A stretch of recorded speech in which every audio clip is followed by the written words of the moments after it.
In this video, I'm going to show you how you can manage your views in Caddie 20. In your Caddie main application, the command group called display. In the past, you had a couple of commands where you can store views, recall views, and delete views, etc., which are now replaced with manage views as well as a docked views dialog. Now, manage views is typically where you can have a list of your saved views. You can save your views on that dialog. You can delete the views there, as well as you can go and navigate to any specific views that you've saved. I'm going to return to this dialog box shortly. Your docking views dialog, once I click on that, you will see it opens up a saved views tab at the top there, or dialog at the top, where it's got a drop down with all your saved views, but it also has a configure views icon.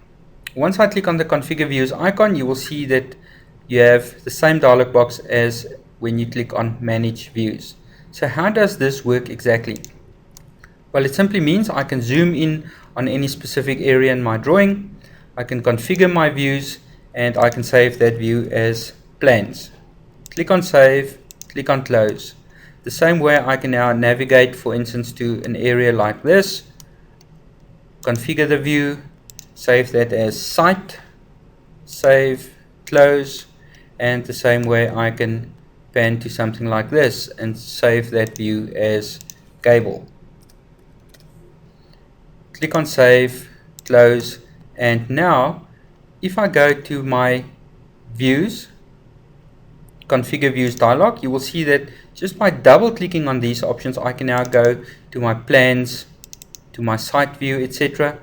But the nice thing about this dialog, this drop down at the top here, that you see over there, is it also lists all the views that you've saved. So I can return to my site view, my plans view, my gable view, and as you can see over here, I also have a 3D view that I've saved.